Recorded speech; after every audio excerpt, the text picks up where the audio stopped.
हाय, hello, नमस्कार. मी विद्या आपलं स्वागत करत आहे आपल्या घरपण या यूट्यूब चॅनलवरती. हा माझा पहिला व्हिडिओ आहे आणि आजपासून मी माझी यूट्यूब जर्नी स्टार्ट करत आहे. मी एक गृहिणी आहे आणि मी घरातून शिलाईकाम करते. Blouse, dress, one piece, cord set असे वेगवेगळे आउटफिट स्टिच करते आणि तुम्हालाही ब्लाऊज किंवा ड्रेसबद्दल काही माहिती हवी असेल तर मला कमेंटमध्ये नक्की सांगा. मी त्याचं उत्तर देईन.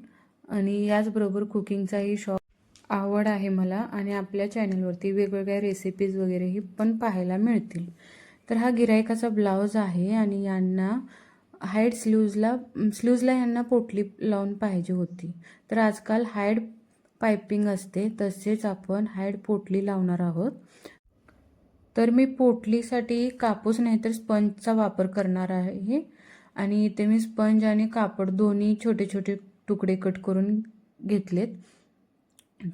तर कपड्यामध्ये स्पंज टाकून याला पोटली आकार देऊन सुई धाग्याने टाकून गाठ द्यायची आहे आणि घट्ट अशी पोटली तयार करून घ्यायची आहे.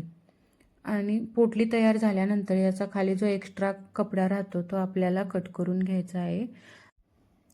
तर दोन्ही स्लीव्जच्या अंदाजाने मी इथं एका स्लीव्जला 6 पोटल्या अशा टोटल 12 पोटल्या तयार करून घेतलेल्या आहेत. तर मी आधी पोटली अस्तर स्टिच करणार आहे, पण त्याआधी अस्तरवर मापे टाकून घ्यायची की आपल्याला किती अंतरावर पोटली स्टिच करायची आहे. आणि पोटली स्टिच करून झाली की पोटली स्टिच करताना तर व्यवस्थित स्टिच करून घ्यायची आहे की आपल्या जे आपण खुणा केलेत त्याच्यावरून ती मागे पुढे न सरता. स्टिच करून झाल्यानंतर या इथे आपण अस्तर स्लीव्जला अटॅच करून घेणार आहोत.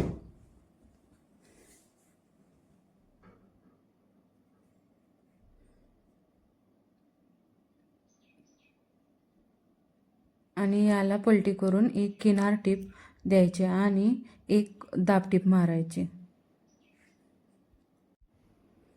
तर या इथं किनार मारून झाली आपली आणि दाब टीप पण मारून होते. तयार आहे आपली हाईड पोटली स्लीव्ज. आणि या इथं आता व्यवस्थित पोटल्या करून घ्यायच्यात आपल्याला. जे की आपण दाबामुळे त्या अशा चेपटल्यागत होते त्याला अशा व्यवस्थित गोल आकार करून घ्यायचा आहे. तर यानंतर संध्याकाळी सगळ्यांना असं काहीतरी चटपटीत खायचं होतं. तर मग काय करावे प्रश्न पडला असताना सुचले की चणा डाळ किंवा हरभरा डाळीचे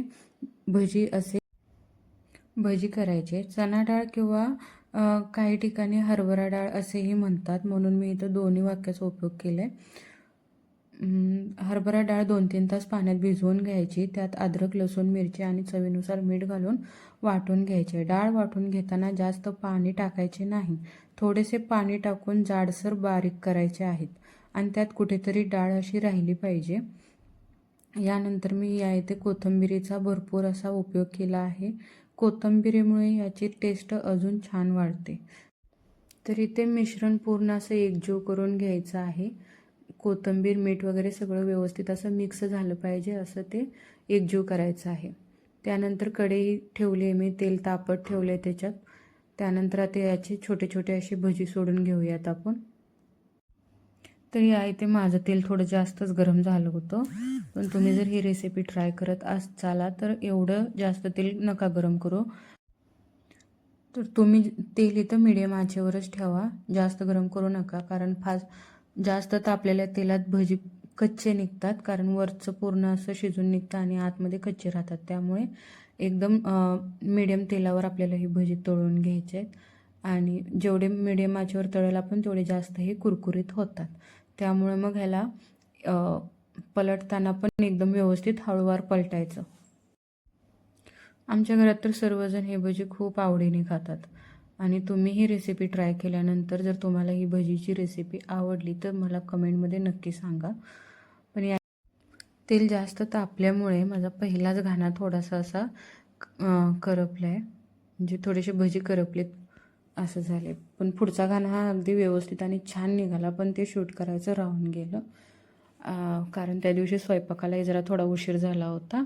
त्यानंतर तयार आहेत अशी कुरकुरीत गरमागरम मस्तपैकी अशी भजी. आणि तुम्ही पण ही एकदा रेसिपी नक्की ट्राय करा. आणि व्हिडिओ आवडला असेल तर व्हिडिओला लाईक, शेअर करा आणि सबस्क्राईब करा. आपण भेटू पुढच्या ब्लॉगमध्ये. तर बाय.